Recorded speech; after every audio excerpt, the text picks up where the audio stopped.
Okie doke. So, I'm just going to round off the chapter on the DHSS model. So what have we found so far? We've built this series of variations on the basic original DHSS model, and we weren't too happy with any of them. Okay, so we built the model with an abundant resource, costly to extract, and that gave us this, which kind of fits the data, but clearly isn't a guide to the very long run, because this exponential growth in resource use can't carry on forever. Then we had a variation where we set R constant by definition, because we said, well, let's assume it's land or the flow of sunshine. And then we said that meant that Y, the growth of Y would be a bit slower, and WR would actually track Y. And finally, we had the Hotelling case where we showed that R should actually go down, which will pull Y, the growth of Y, down a bit more. And if R is going down, WR times R, or the growth of WR plus the growth rate of R, has to equal the growth rate of Y. So if R is going down, that means that WR must be going up super steep. But then the cool thing we did was we could build a model where the stocks look like this, and we could show that actually in that model you combine these three. So if this is R, it goes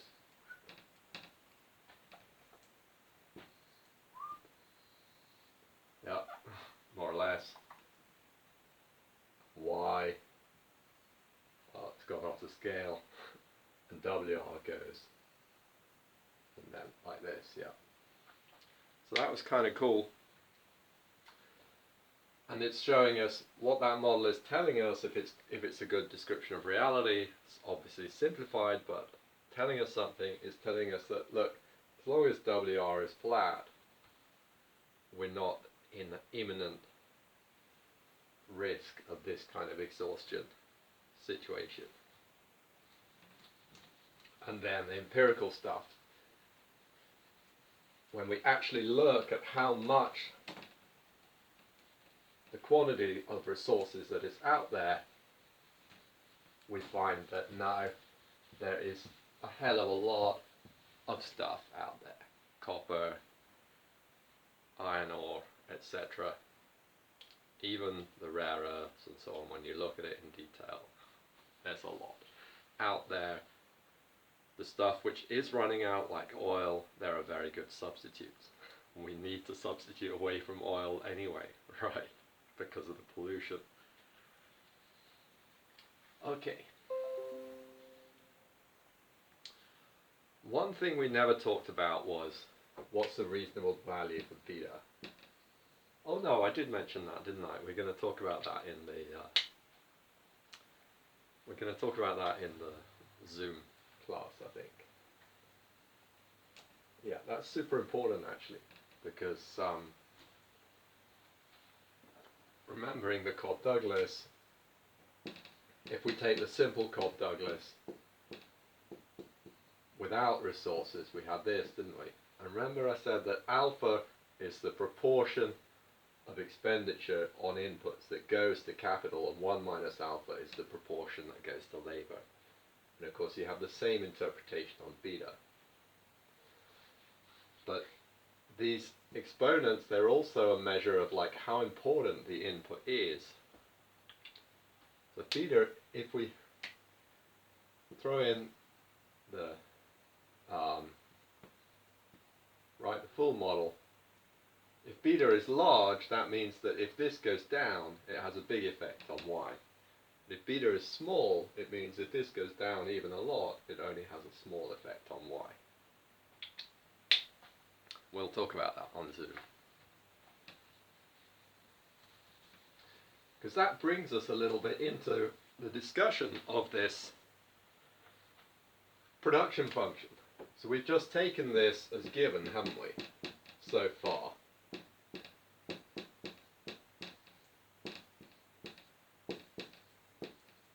We've just taken this as given and we've looked at variations on assumptions about supply.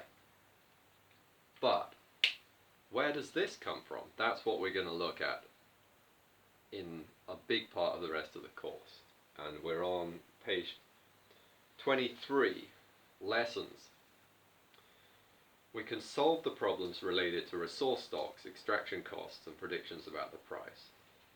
I.e., we can solve the problems related to resource supply. So what I mean there is we've got quite a nice model of resource supply. But what about resource demand, which is based on this assumed production function? Does this make sense? Is it giving us a fair, good picture, a good working model of resource demand? Slide 24. It's a quote from Herman Daly. In the Solow-Stiglitz variant, which is, Das gute Heel Solow-Stiglitz, so it's basically in the DHSS model. To make a cake, we need not only the cook and his kitchen, but also some non-zero amount of flour, sugar, eggs, etc. Cook, kitchen, flour, sugar, eggs. Yeah? This seems a great step forward compared to the Solow model when beta is 0. Yeah?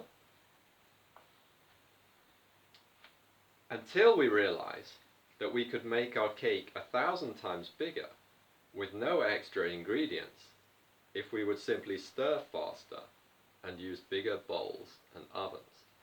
Okay, so what Solow is saying here, what Daly is saying here is that if you want to maintain a constant, what does he say? If you want to multiply y by 1,000, but keep r constant, can you do it? Yeah, you can, right, in this production function. If you raise L enough and K enough, you can boost Y, or AL.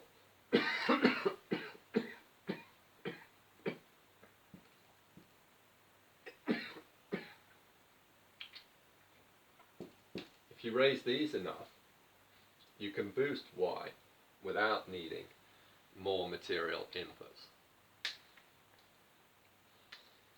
And of course, with the metaphor of a cake, this seems kind of weird. But you could think of other metaphors for what Y actually is, and it might make more sense. So if you think of, if Y is like electricity, say, then maybe we can get a lot more efficient in the way we put inputs, coal, say, or whatever, in to make electricity. But this is the kind of thing we're going to be looking at. What would Solow's argument suggest we should have? Daly's argument. Daly's argument would almost be suggesting we should have a Leontief function, shouldn't it? Isn't it? Which would be y is the minimum of some inputs and the resource input. So that if we don't raise r, we can't raise y, because we need a certain amount of eggs and so on per cake. And this might well make sense for cakes, but does it make sense for GDP? Yeah. We're going to be looking at that in a big time in the rest of the course. Let's see what we've got left on the slides. Okay. So, Solow's three mechanisms. Now it really is Solow. So does this, daily is almost saying like we should have this kind of production function. Solo is kind of supporting, I guess, the idea, well, no. Okay, what do I want to say here? It's actually kind of interesting because in 1974, Solo published papers which were part of the DHSS model based on this production function. And the key here, typically in that model, what they did then was not focus on AL, which we've had a growth in AL in all our models, right? Because we know this is the empirically relevant case. But they actually focused on AL being constant, and they were interested in Y over L primarily, production per person, in which case this goes like this, right? And this they set as constant, so then if we're going to make do with less of this, we need more of this. So their focus was, can capital, increase accumulation of capital, compensate for reduction in R, human-made capital? And of course the short answer is, it can't. If there's no depreciation of human-made capital, then there's a chance. Okay. But if human-made capital depreciates, which it does, there's no chance, right? Because you deplete this, it'll never come back. You build a bunch of human-made capital machines, when they fall apart, you're done for. Okay. So there's no chance, actually, as long as delta is above zero, which we know that it is. In a lot of the work that they've done with this model, almost all of it, they just assume, oh well, let's assume delta's zero. Okay, because otherwise it's no fun. Okay, so I'm super critical of that work, as you can tell. And the interesting thing is, in a separate paper in 1973, the year before, Solo published a paper without any math in. So he's not like constrained by the need to do stuff he knows he can solve. And in that paper, he focused on 3 ways that we can deal with the need to deal with the fact that R is going to go down. R is going to go down, he says, we can't keep raising R. So how would we deal with that?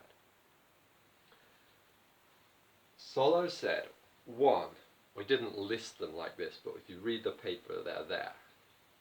He said, 1, we could raise AR, the efficiency with which we use R in making stuff. So maybe in the cake example, maybe some of our eggs, our production process isn't very efficient, or our, what do you call it, logistics chain isn't very efficient, and some of our eggs are actually going bad before we get to use them. So we could eliminate that waste. If we're thinking about electricity and coal, so that obviously for cake that's kind of limited, but if we think of electricity and coal, we can get much more efficient, or we have over the decades got hugely more efficient in turning a ton of coal into electricity. We can get way more electricity out today than we could 100 years ago, right? Maybe about 20 times more. Okay, so increase through technological change resource efficiency in production of one or more product categories. And of course the effect of this may vary by category. For cake this is tricky, for electricity not so tricky. 2, substitute on the consumption side away from product categories in which the production process is resource intensive.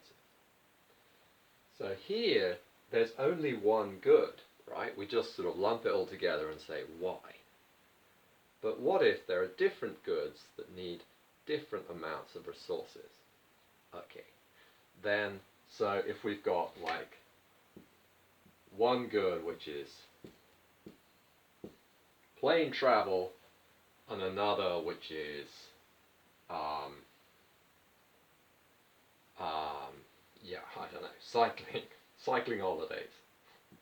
Okay. Oh god, can I draw a bike here? Yeah, I think I can. Okay. One good is plane travel, the other is cycling holidays. If R goes down, one thing we can do is these both contribute to Y. If R goes down, we can take less plane travel and more cycling holidays, right? So we can maintain or increase Y while using less R. How do we do it? We increase resource efficiency. So we could make the planes more efficient, that's one way, or we could just stop flying so much and take more cycling holidays. The third one, increase through technological change the efficiency of an alternative resource in production of one or more product categories. So maybe the third one, we can keep flying, but instead of using oil to power the plane, we could use tricky with planes, but it is coming maybe. We could use hydrogen or electricity generated. And the hydrogen will be made from electricity, using electricity generated from renewable sources like wind, solar, whatever. So 3 different ways we could deal with R going down. None of them have anything to do with increasing the quantity of capital in the economy. They have, and none of them can be captured by this Cobb-Douglas production function. We need a different production function with technology specific to each input rather than an overall labor productivity. We need multiple products and we need multiple inputs which are substitutable for each other. So we're going to look at a production function like that and see where it gets us. One last thing, or not quite the last, to explain the past using Solo's mechanisms, so I'm on slide 26 now, we need to put them into reverse, because the past shows R going up. So if we're interested in explaining that, we need to put the mechanism into reverse, don't we? Why did R go up? Maybe it's because we didn't raise AR. We raised, say, AL, but not AR. That would be one explanation. Maybe we switched from bikes to planes rather than the other way around. And maybe we switched from clean inputs, like water power, to dirty inputs, like fossil power. That would be the third potential explanation. To understand the mechanisms, it's useful to look at past data. Then we can apply what we've learned to predicting the future and designing policy. Final slide. Why the focus? This in the 70s, this is no longer the focus of research. But why the focus on capital substituting for resources? Well, I'm going to leave you to have a look at that, look at the cartoon, but the idea is that it's fantastic doing mathematical analysis in economics because it's so clear. It's like you build a model, you say we make exactly these assumptions, we can see that exactly what's going to happen given this model economy. The problem is that you can only build models in such a way your mathematical tools available to you are setting limits on what models you can build. Okay. And you might, like in Solo's 73 article, you might be able to make quite a convincing verbal argument, but then you try to model this mathematically and it's like, oh, this is too tricky, we can't build this model. So then you build some other model that you know how to build, which is totally different and not nearly as good and misleading. So this is kind of tricky. But since the 70s, we now do have the tools to build these more sophisticated models that can actually tackle these questions. And that's what we're going to talk about for a big part of the rest of the course. And that is the end of the lecture on the DHSS model, and may well be the last one ever recorded on my phone. I've got new plans after feedback earlier this week, so we'll see if those come to fruition. Okay, thanks.